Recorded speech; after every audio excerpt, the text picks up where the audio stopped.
మొత్తం మీద ఈ భూమిపై పుట్టిన ప్రతి ఒక్కరూ హిందువే, మతం మార్చుకోవడం అంటే తండ్రిని మార్చుకున్నట్లే అని కొటేషన్ రాయించాడు. అయితే భరత్ అత్తాపూర్లో వెళ్తుండగా అతనిని ఆపి ఈ కొటేషన్ పైన అభ్యంతరం తెలిపారు ముస్లిం వర్గానికి చెందిన కొందరు వ్యక్తులు. దీంతో ఆ అబ్బాయికి మరో వర్గానికి చెందిన యువకులకు మధ్య వాగ్వివాదం జరిగింది. దీనిపైన ఒక వర్గానికి చెందిన వ్యక్తులు పోలీసులకు ఫిర్యాదు చేయగా భరత్ పైన కేసు నమోదు చేశామని అత్తాపూర్ ఎస్ఐ ఆయనకు ఫోన్ చేసి తిట్టాడని ఆరోపించారు. ఇటు రెండు వర్గాల మధ్య భరత్ చిచ్చు పెడుతున్నారని, ఆ కొటేషన్స్ తొలగించాలంటూ ముస్లిం వర్గాలు ఫిర్యాదులు పేర్కొన్నారు. దీనిపైన స్పందించిన హిందూ సంఘాలు భరత్ కు మద్దతుగా నిలిచారు. అతను రాసుకున్న కొటేషన్ లో ఏం తప్పుందని ప్రశ్నించారు. ఇదే అంశంపైనే వాళ్ళ డిబేట్ లో మనం డిస్కస్ చేయబోతున్నాం. వాళ్ళ డిబేట్ లో మనతో పాటు పార్టిసిపేట్ చేస్తున్నారు లలిత్ కుమార్ గారు, సామాజిక కార్యకర్త, అండ్ అదేవిధంగా మరికొంతమంది కూడా కాసేపట్లో జాయిన్ అవుతారు. లలిత్ కుమార్ గారు, గుడ్ ఆఫ్టర్నూన్ అండి.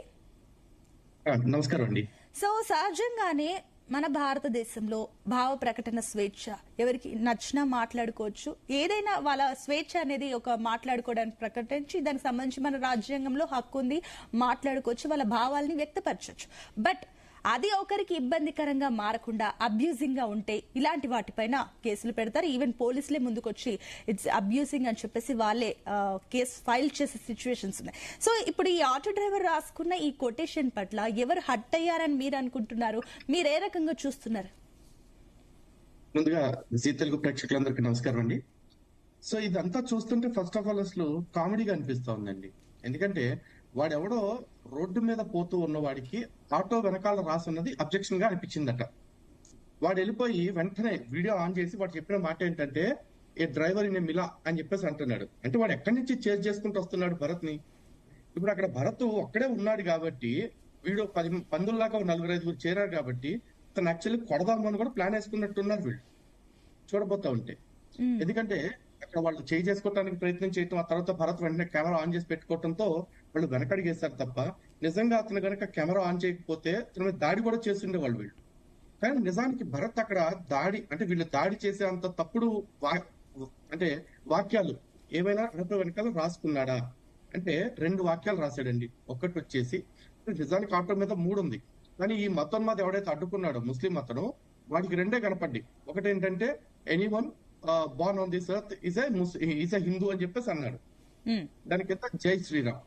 వీళ్ళకి జై శ్రీరామ్ అనగానే ఎక్కడ లేని ఉత్సాహపడిపోతా ఉంటుంది కొంతమందికి. ఎందుకంటే జై శ్రీరామ్ అనే పేరు వినగానే తడిచిపోతా ఉంటాయి ప్యాంట్, ఎందుకో తెలియదు మరి. కానీ ఇక్కడ వాస్తవం ఏంటంటే నిజంగా ఈ భూమి మీద పుట్టిన ప్రతి వాడు హిందువే. ఎందుకంటే హిందుత్వం అనేది అత్యంత ప్రాచీనమైన ధర్మం ఈ భూమి మీద ఉన్నది కాబట్టి ప్రతి ఒక్కరు హిందువే. నిజానికి ముస్లింస్ అంటారు, ముస్లిం ఎవడు కూడా పుట్టిన ముస్లిం కాదండి. వాడు పుట్టిన తర్వాత కొన్నాళ్ళకి కటింగ్ చేసుకుంటే, అంటే వాళ్ళ పద్ధతులు, వాళ్ళకి సున్నత్ అంటారు, సుంతి. ఆ సుంతి చేయించుకున్న తర్వాత వాడు ముస్లిం అవుతాడు. క్రిస్టియన్ కూడా అంతే, వాడేదో కాలంలోకో చెరువులోకో వెళ్ళి వెనక్కి మునిగితేనే బాప్తిజం తీసుకుంటారు. ఆ బాప్తిజం తీసుకున్న కాడి నుంచి వాడు క్రిస్టియన్ అంటారు. కానీ హిందూకి ఆ తల్లి కడుపులో ఉన్నప్పటి నుంచి హిందువే, చనిపోయిన తర్వాత చితి మీద కాదు, సంవత్సరం తర్వాత కూడా వాడు హిందువే. అలాగే హిందుత్వం అనేది అన్నిటికంటే ప్రాచీనమైన మతం కాబట్టి పుట్టుకతో ప్రతి వాడు హిందువే. భారతదేశంలో ఉన్నవాడు కాదు, భూమి మీద ఉన్న ప్రతి వాడు కూడా హిందువే. ఒకవేళ ఈ నమ్మకంతో ఎవరికైనా ఇబ్బంది ఉంటే వాడు నమ్మకపోతే చాలు.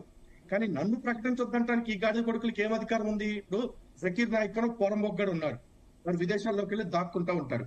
వాడు ఒక స్టేట్మెంట్ ఇచ్చాడు, పుట్టుకతో ప్రతి వాడు కూడా ముస్లిమే, కానీ పెద్ద అయిన తర్వాత వాళ్ళ తల్లిదండ్రులు వాళ్ళు నేర్పే ఆచార వ్యవహారాలను బట్టి వాడి ఆరాధన పద్ధతులు ఎంచుకుంటాడు అని చెప్పేసి అన్నాడు.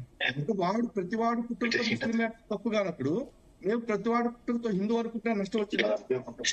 ఒక వ్యక్తి హిందువుగా ఉండటం వల్ల సమాజానికి వచ్చిన ఏ కష్టము లేదు. కారణం ఏంటంటే హిందుత్వం ఎప్పుడు కూడా లోకా సమస్త సుఖినో భవంతని చెప్తుంది. కానీ ఇస్లాంలోకి వెళ్తే అల్లాని తప్ప మరో దేవుడిని ఎవరిని అంగీకరించడం అనేది వాళ్ళు. ఇదే మాటని రోజుకి 5 సార్లు మైకులు పెట్టి మా చెవులు చిల్లులు పడేలా చెప్పేవాళ్ళు వాళ్ళు.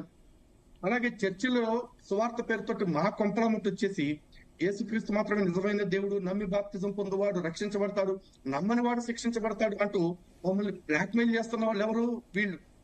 ఇవేవి ప్రొవోకింగ్ స్టేట్మెంట్ లాగా అనిపించలేదు. ఆ పోరంబోగోడికి ఎవరికి ఆటో వెనకాల రాసిన 2 వాక్యాలు ప్రొవోకేటివ్ గా అనిపించినాయి అంట.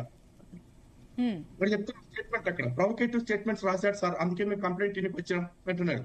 మరి అంత సామరస్యం కోరుకునేవాడు వీడు పీకుడు గారు అయితే కనుక మొన్న ఒక ఆలయంలో విగ్రహాన్ని తీసుకెళ్లి కింద పడేశాడు తొరకోడు. ఆ రోజున వీడెందుకు సామరస్యం కోసం ఈ తొరకోడు రాలేదు? ఆ రోజున ఇంకో తురకోడు మా గుళ్ళోకి వచ్చేసి మలమూత్ర విసర్జన చేసి ఆలయాన్ని పాడు చేశాడు. మరి ఆ రోజున వీడికి సామరస్యం ఎందుకు గుర్తురాలా? హిందూ ఆటో వెనకాల రాసుకుంటే మాత్రం గుర్తొచ్చిందా? కొడుకుల్ని కాళ్ళు చేతులు ఇరిచేవాళ్ళు లేక సమాజంలో ఇష్టారాజ్యంగా రెచ్చిపోతా ఉన్నారు.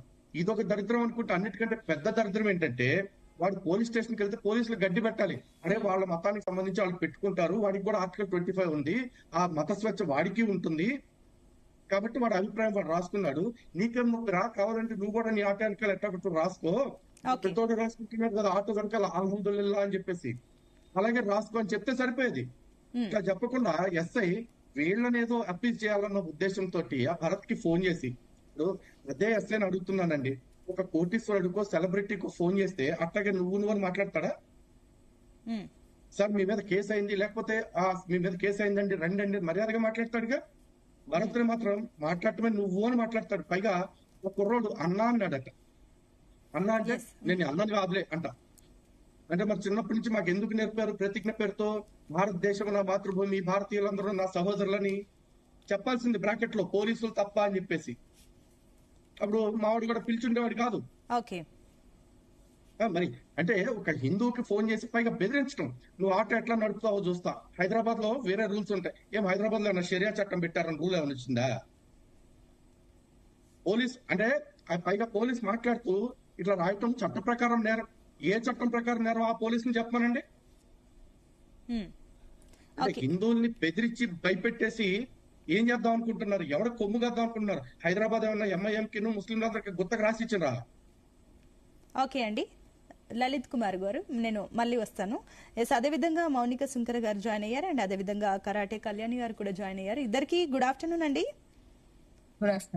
ఎస్ మౌనిక గారు, సో మీరు చెప్పండి, ఈ కొటేషన్ పైన మీ ఒపీనియన్ ఏంటి అండ్